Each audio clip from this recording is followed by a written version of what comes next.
Olá pessoal que segue o Envelhecer com Saúde, sejam muito bem-vindos a mais um episódio aqui do nosso canal. Olha, mais uma vez estamos aqui com um novo time do Envelhecer com Saúde, time completo, Eduardo Figueiredo, Rafael Duncan. E dessa vez a gente vai dar continuidade àquelas dicas que todo médico que atende o idoso deve saber.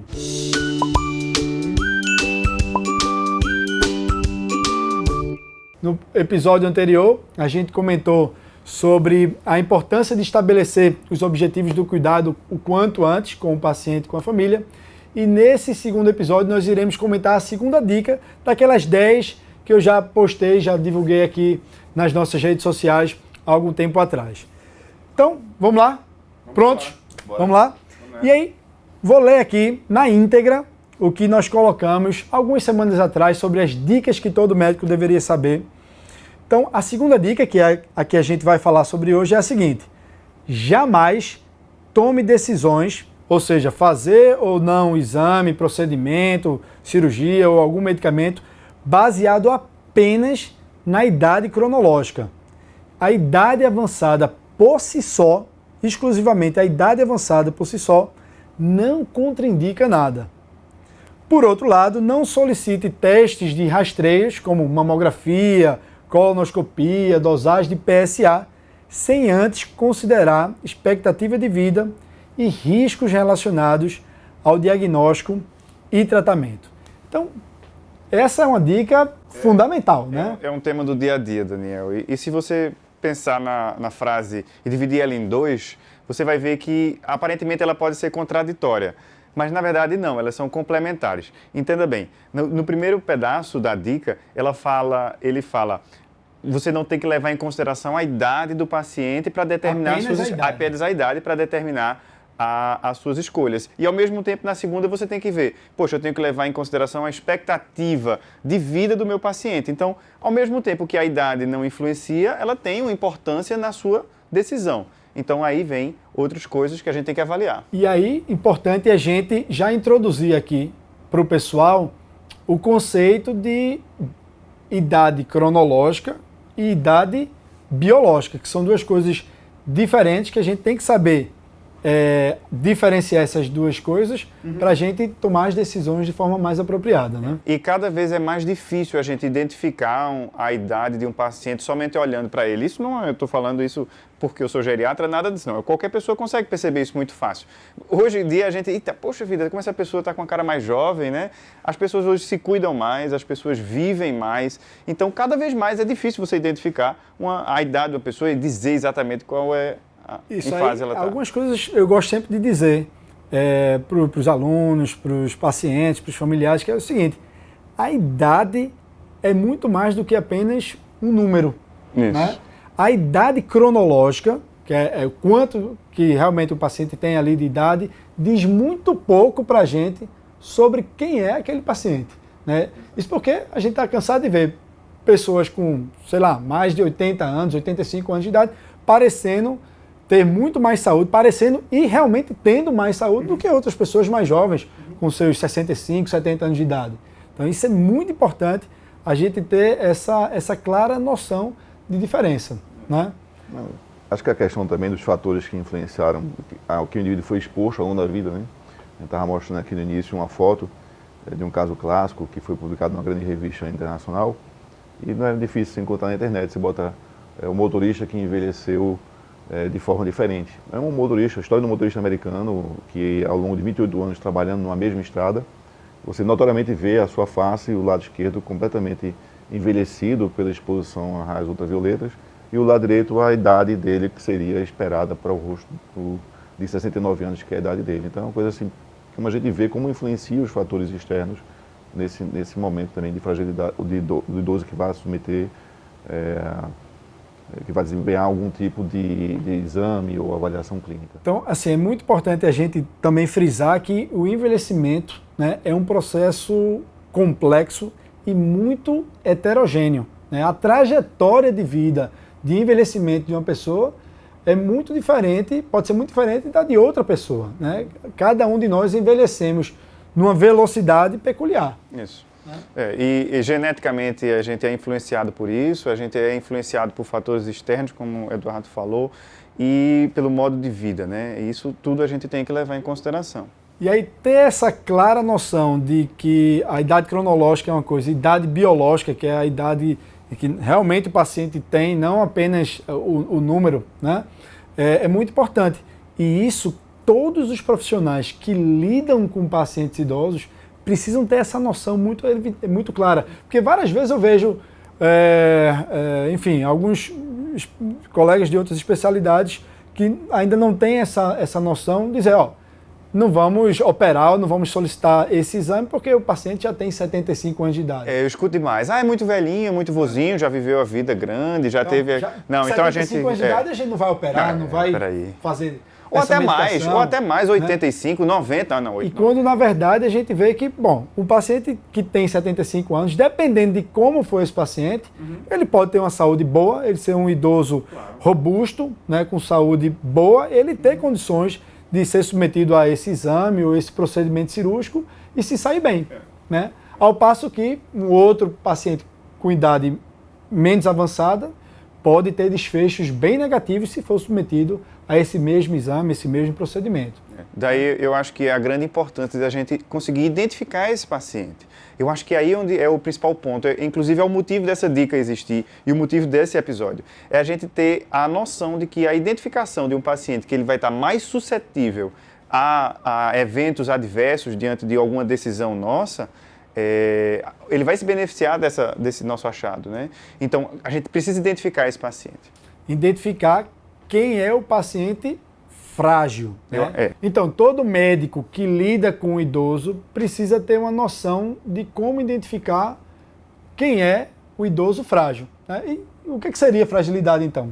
Diz aí, filho. Bom, fragilidade é a perda, um indivíduo que não tem uma capacidade de reserva funcional suficiente para aquele momento de fatores de um estresse que acometa ele ao longo da sua vida. Seja uma doença, uma intervenção cirúrgica, quer dizer... Ele lida pior com aquele evento estressor. Ele lida pior. Ele não volta ao patamar, muitas vezes, ao qual ele tinha de funcionalidade, de atividades do dia a dia que ele exercia, às vezes até de memória também. Então, aquele fator termina sendo algo que vem a acarretar numa perda da qualidade de vida daquele idoso. Ele não tem uma reserva suficiente para suportar aquele tipo de fator estressor. Então, é aquele idoso que tem reservas mais baixas e que, diante de um evento estressor, ele lida pior com aquele evento, né? Ele cai a funcionalidade mais rapidamente e normalmente a gente vê que demora a recuperar essa funcionalidade também. Eu acho que a palavra frágil, ela define muito bem o que é um idoso frágil, né? O que é que você pensa no frágil? É aquele cristal que está ali, qualquer coisa, se ele tiver uma batidazinha, ele vai quebrar. É aquela coisa que ela é frágil. A palavra é muito boa, né, para definir. E não necessariamente é um paciente já incapacitado, né? É importante a gente diferenciar o que é o idoso frágil do idoso incapacitado. Muitos idosos incapacitados são frágeis, mas nem todo idoso frágil já tem incapacidade, já é dependente. Então, o idoso frágil é isso, né? É aquele idoso que lida pior com eventos estressores, agressores e se recupera mais lentamente. Isso. E daí a importância da gente identificar esse paciente. O idoso frágil tem similar a uma situação da pessoa que está numa corda bamba, onde qualquer fator ali limítrofe termina fazendo com que ela caia. Ela não tem uma reserva funcional suficiente para suportar um fator estressante, seja ele de qualquer monta, pequeno ou grande, para poder voltar a um status original. E a gente tem que considerar isso quando for avaliado, tanto do ponto de vista de exames que vai ser submetido, como também de procedimentos, nas decisões do idoso em relação a essa reserva que ele possa ter ou não. Então, um exemplo clássico é aquele paciente que um idoso que é frágil, uma mera cistite, né, uma infecção ali na bexiga, uma cistite já descompensa ele, já pode desencadear um delírio, um internamento, enquanto que se for um idoso não frágil, normalmente ele lida muito melhor com aquela cistite e aquilo ali não é suficiente para desencadear todos esses eventos. E outra, a gente vê muito o paciente que se interna, ele, com qualquer evento que seja, a gente sempre fica com medo dele desenvolver alguma outra coisa. E isso é de conhecimento geral, inclusive. Se você pensar assim, internou por causa de um pé que machucou, quando chegou lá pegou uma pneumonia, aí da pneumonia teve que ir para a UTI, aí aconteceu isso. Surge uma cascata de eventos. Uma cascata de eventos. E você pensa, poxa vida, mas só foi o pé que quebrou, foi aquele hospital, não sei o que e tal, foi o médico. Então sempre fica naquela coisa. Mas muitas vezes o conceito do idoso frágil se aplica nessa situação. Poxa vida, aquele pé ali talvez ele tenha machucado por causa de que ele estava começando a desenvolver uma infecção. E descompensou outras coisas e surgiu uma cascata de eventos. Exato. Isso é típico do idoso frágil. Exatamente. Daí a importância de a gente ver, é um idoso frágil ou não, para a gente, com base nisso, tomar as decisões se deve ou não deve fazer aquele tratamento, aquela cirurgia, aquele exame diagnóstico, né? Aquele tratamento oncológico muitas vezes. Existem várias escalas que o pessoal faz para identificar esse paciente idoso, ou idoso frágil, né, no caso. Por exemplo, é um conceito um pouco difícil, né? E se não você... existe um consenso, né? Ainda não existe não tem, um consenso. Aquele consenso assim, não, olha, idoso frágil, se tiver isso, aquilo outro, fique tranquilo, você já identificou seu paciente frágil, agora passa para frente. Não tem isso ainda. O que a gente tem é um monte de gente, muito bem intencionada, tentando identificar esses pacientes. Acho que tem hoje na literatura, para lá, mais de 70 ferramentas diagnósticas já publicadas sobre... Tem algumas mais famosas, outras menos famosas, né? Mas que o pessoal vem tentando cada vez mais identificar. Rafa bem citou, então tem a escala de Edmonton, uma escala bem utilizada para você tentar identificar esses pacientes, como também a de Edmonton e a de Jérôme Tupoles, né? Que é feito lá na França, em Toulouse, em que você aplica essas avaliações para determinar a fragilidade daquele paciente que está na sua frente e poder então considerar o tipo de desafio que está se impondo, se é uma cirurgia, se é um exame de valor prognóstico, um exame de avaliação preventiva. E a de Fried também, né? Linda Fried, que desenvolveu aquela listinha com... O fenótipo do idoso frágil. O fenótipo do idoso, exato. Que foi em 2001. E leva em consideração o quê? Leva em consideração perda de peso. São 5 pontos. São 5 pontos, né? Perda de peso.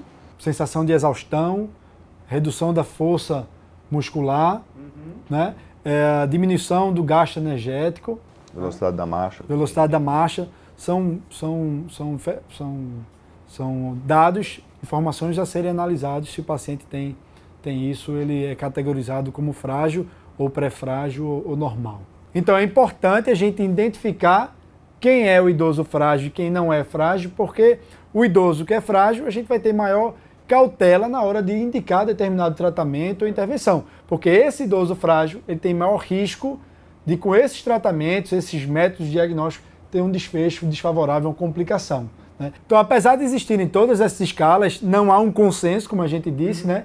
E é muito importante a gente ficar atento em alguns aspectos, né? E que aspectos são esses? Todo clínico, todo médico que for assistir um paciente, já começa essa avaliação desses aspectos, já quando ele vem para a consulta e se levanta para o seu consultório, né? A forma dele levantar, se ele vai botar o braço para apoiar na cadeira, né? A velocidade dessa marcha, se ele vem lentificado, com muita dificuldade, com instabilidade postural, isso tudo vai já avaliar, para levar você a pensar que esse paciente pode ter alguma fragilidade. Quando ele está na avaliação da consulta, se há uma perda de peso importante, né? E se há um referido que ele tem perdido o apetite, né? O paciente diminuiu as atividades que ele fazia habitualmente no dia a dia.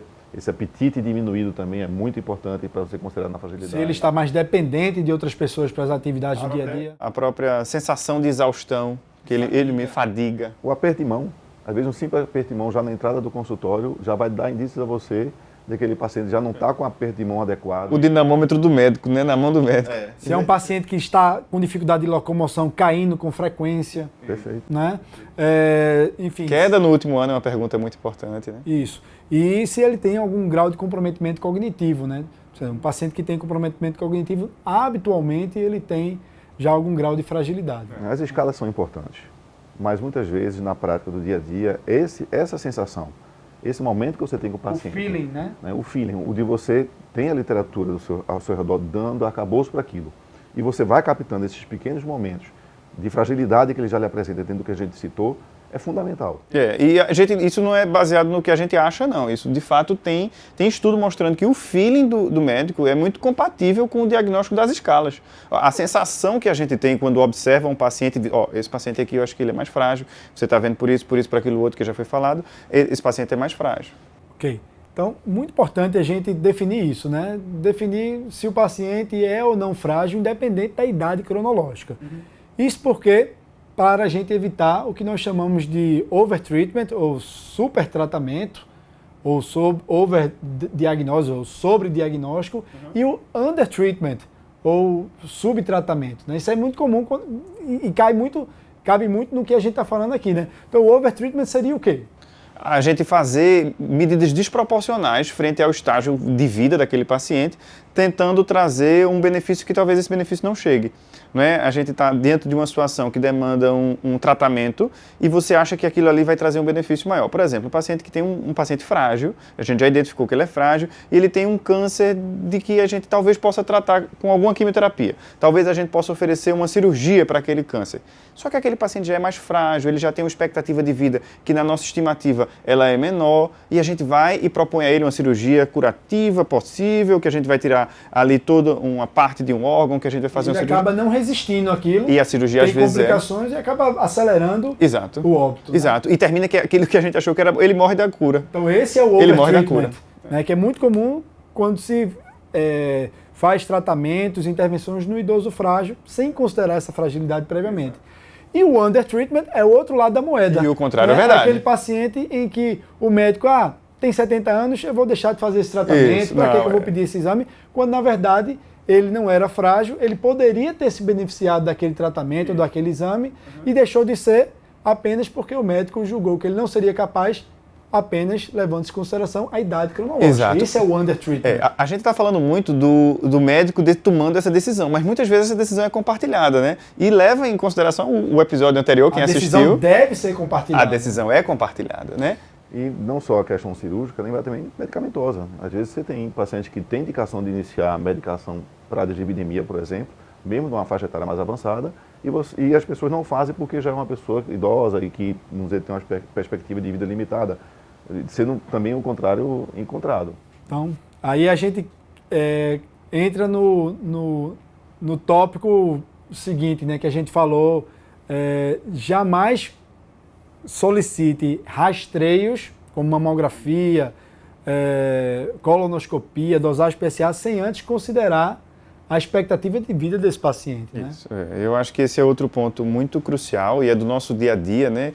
Faz parte da avaliação geriátrica ampla, rastreio, né? Lembrando que rastreio é quando a gente não tem nenhuma suspeita. Não tem nenhum sintoma. Não tem nenhum sintoma, nem e nada. vai se fazer um exame para detectar uma doença em fase inicial. Porque senão é investigação, aí é outra coisa, aí o raciocínio é diferente. Mas no rastreio, aquele paciente que ele não tem doença, por exemplo, meu pai tem 50 e poucos anos, eu tenho indicação de fazer rastreio de neoplasia de colo, ele não tem nada, ele está ótimo, maravilhoso, mas aí agora vamos lá, vai fazer uma colonoscopia para ele, eu vou fazer uma pesquisa de sangue oculto nas fezes, o que é que a gente vai fazer? O que é que a gente vai escolher?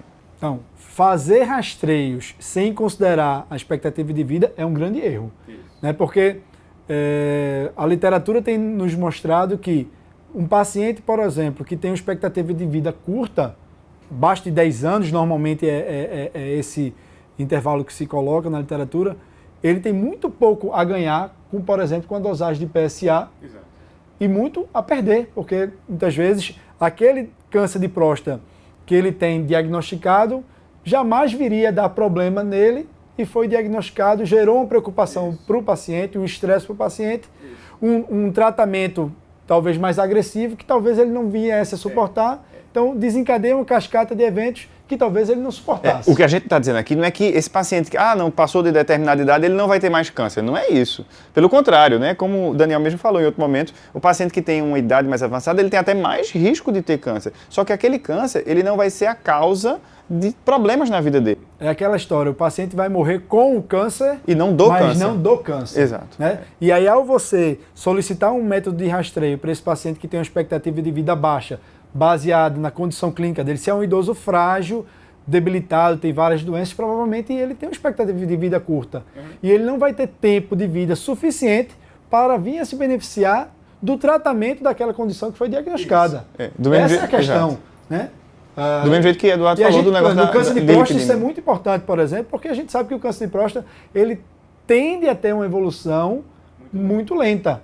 Então, se o paciente tem uma expectativa de vida curta, ele provavelmente não vai vir a sofrer das complicações, dores e vir a morrer do câncer de próstata. A gente vê que o americano, por exemplo, nessa área é um pouco mais avançado, ele tem tabelas específicas, ninguém aqui está querendo enquadrar uma vida de alguém num tempo de uma estatística, mas ele tem tabelas específicas para cada faixa etária do que é que ele pode esperar que aquele indivíduo tenha dentro de certas condições, de quantos anos ele tem ainda de expectativa de vida que possa vir pela frente. E a fragilidade, a noção de fragilidade ajuda para você entender que aquela realidade para ele pode não ser concreta, ser um pouco menor. A gente pode usar para extrapolação esse tipo de dado e até usar alguns sites, como a gente já sabe que existe esses sites, como você vê, prognoses, que vai dar uma noção para vocês mais ou menos de como... Prognoses, né? É uma ferramentazinha muito útil, né? Está disponível na web, né? Coloca lá Prognoses e o Prognoses leva em consideração aspectos que a gente comentou aqui, né? Se leva em consideração a idade cronológica, sim, claro, mas não apenas a idade cronológica. Ela é um ponto, leva né? em consideração a funcionalidade do paciente. Quanto menos funcional é o paciente, quanto mais incapacidade, mais dependente é o paciente, menor tende a ser a expectativa de vida, né?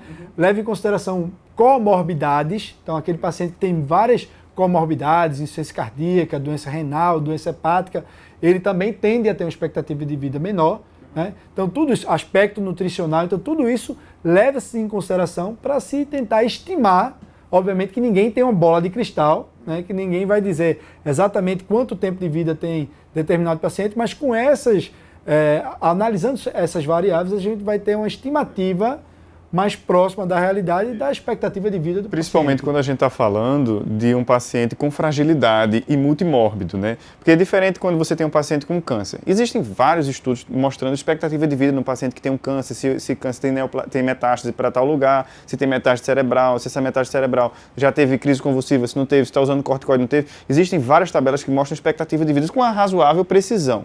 Diferente do paciente com fragilidade. É aquele paciente que você vai ver ele caminhando bem, tá ali direitinho, tem uma doença, perde funcionalidade, cai o PS, o performance status dele, e daqui a pouco ele supera aquela intercorrência e volta para um nível basal, às vezes, muitas vezes, menor do que o que estava antes. Né? E no paciente com câncer existe uma curva mais linear de decadência. E o que pode não ser verdade naquele paciente que tem fragilidade. Ele pode não melhorar e daí seguir declinando. Lembrar do desejo do paciente também nessa questão, né? Que ele pode optar por não fazer, se a probabilidade é que ele vá vir com menos autonomia depois do procedimento, ou da intervenção, ou do exame específico, ele optar por não fazê-lo. Né? Isso é uma coisa que tem que ser considerada também, né? Além do aspecto da fragilidade. Então é isso, acho que o recado que tem que ficar para todos, né, pacientes, familiares de pacientes idosos e para médicos que lidam com o idoso, é que não analise apenas a idade cronológica. Tente identificar se o idoso é um idoso mais frágil, mais vulnerável, porque esse é o paciente, o idoso que tende a não suportar tão bem, se dar tão bem frente a testes diagnósticos e tratamento. Acho que isso é a ideia que tem que ficar fixada. E a gente vai avaliar se o paciente é ou não frágil através dessas variáveis, né? Cognição, estado nutricional, funcionalidade. Então, isso é muito importante que fique claro para todos, para nós não incorrermos no risco de overtreatment ou do undertreatment, que é o outro lado da moeda. Exato. Né? Eu acho que essa é a mensagem principal. Então, espero que vocês tenham entendido a mensagem, espero que vocês gostem. Não deixem também de compartilhar essa informação, tá bom? E acho que é um momento interessante para a gente divulgar aqui uma novidade, né? Nós, há poucas semanas, nós lançamos o nosso livro Geriatria, do nosso serviço de geriatria do Hospital das Clínicas da Universidade Federal de Pernambuco. Ficou top, né? Acho que nós somos suspeitos para falar, né? Mas acredito que ficou uma obra muito bacana. Acho que é a obra que eu gostaria de ter lido quando eu iniciei o meu treinamento em geriatria há alguns anos atrás. Né? Acho que para vocês ficou essa impressão também? Não, eu fiquei, exatamente. Assim, eu tive a oportunidade de participar da elaboração também, né, como todo mundo. Em Pernambuco, inclusive, a gente tem vários autores, né? E a sensação que eu tive foi que ficou com a nossa cara, sabe? Aí lembrando também, né, Daniel, que eu acho importante, a gente tentou congregar vários serviços de residência em geriatria. Tem vários excelentes profissionais aqui, pessoas que eu admiro. Tanto de Pernambuco como de outros estados também. Exato, pessoas amigas. E mostra justamente como é que é o pensamento, provavelmente, das equipes de Pernambuco em geriatria. Então o livro ficou muito bom. Eu acho, para mim, um dos grandes livros que vai aí no futuro direcionar o ensino na geriatria. E está vendo online no site da editora Medibook. A gente vai colocar também Tem o link aí embaixo. Né? Você pode comprar o frete grátis e vai receber em casa. Muito bem.